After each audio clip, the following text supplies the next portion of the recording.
Assalamualaikum warahmatullahi wabarakatuh. Halo Sobat Job Seeker, khususnya teman-teman para pejuang NIP.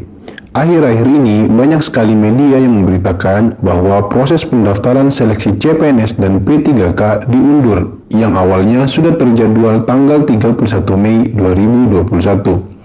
Nah, apakah pemberitaan ini benar atau tidak? Tentu akan menjadi pertanyaan besar oleh para pejuang NIP yang memang sudah sangat menantikan proses ini.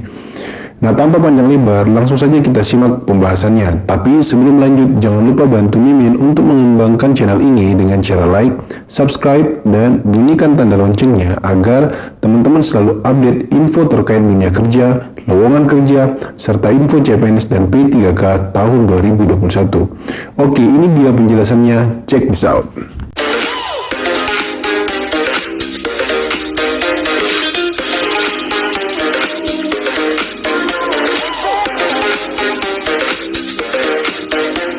Bapak Ibu yang saya hormati, lalu lini masanya bagaimana?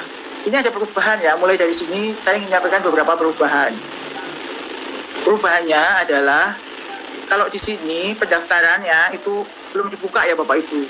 Pendaftaran itu kalau kemarin di tanggal 31 Mei, ini ada perubahan pendaftaran, ada pengunduran sampai pertengahan Juni. Ya, 2 minggu setelah Mei nanti akan diinformasikan oleh BKN. Jadi pendaftarannya melalui SSC-ASN BKN. Jadi ya belum 31 Mei ini, nanti silakan akan diumumkan oleh daerah masing-masing, termasuk jumlah formasi di daerahnya, dan pendaftaran baru akan dibuka pertengahan Juni. Setelah itu Agustus itu akan ada seleksi pertama, yang siapa yang bisa ikut seleksi pertama itu adalah guru-guru negeri di sekolah, guru-guru sekolah negeri.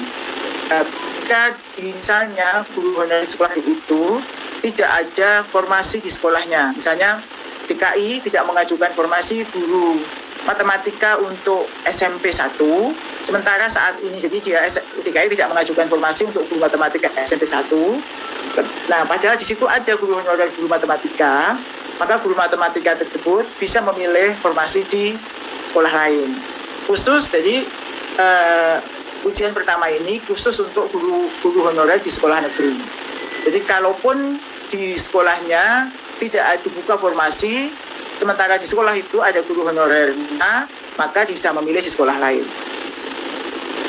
Jika yang bersangkutan sudah diberi kesempatan milih di sekolah lain, tetapi tidak lulus ya, tetapi dia masuk passing grade, itu bisa diperhitungkan di seleksi berikutnya.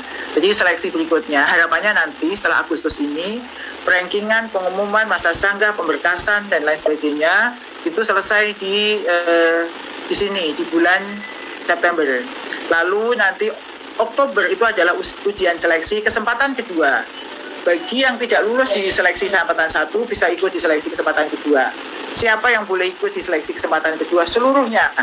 Guru honorer negeri dan swasta, guru honorer di sekolah swasta, termasuk lulusan PPG yang belum mengajar, itu boleh ikut seleksi di tahap kedua.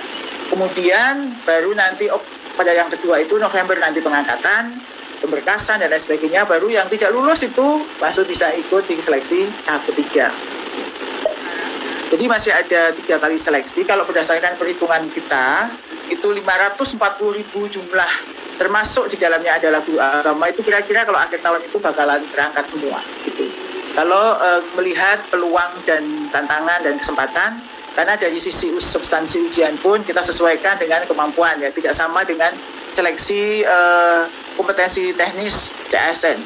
Jadi kita memang sesuaikan dengan kita sedikit turunkan, dan Bapak Ibu juga mendapatkan kesempatan untuk belajar dengan portal yang sudah disediakan, yaitu Guru Belajar dan Berbagi seri seleksi guru ASN P3K.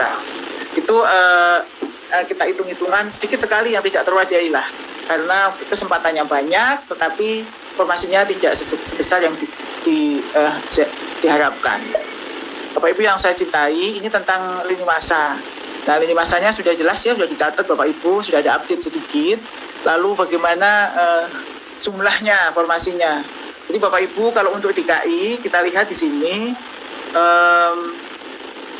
DKI itu jumlah usulannya agak sedikit ada update. Mungkin di sini kalau ada dari BKD atau Dinas Pendidikan yang hadir, mungkin bisa melihat ini adalah usulan DKI, itu 13.274, sedangkan masih ada sisa kuota, kuotanya masih ada sisa harusnya itu 3.293. Jadi kalau 1 juta tadi itu harusnya ya 13.000 plus 3.229, itu baru bisa 1 juta ya. Karena rata-rata ini daerah itu mengusulkan, seluruh Indonesia itu tidak mengusulkan sebesar kebutuhan. Kita lihat nih makin ke bawah nih, ini data yang pertama, lalu dikoreksi oleh GTK karena sesuai dengan kebutuhan, itu ada drop sekitar 56.000 atau 57.000, sehingga total jumlah usulan itu adalah 523. Dan ini baru 57% dari semua total usulannya, Bapak Ibu. Oke teman-teman, itu dia informasinya. Semoga informasi ini bermanfaat. Dan sampai ketemu di informasi P3K dan CPNS selanjutnya. Terima kasih.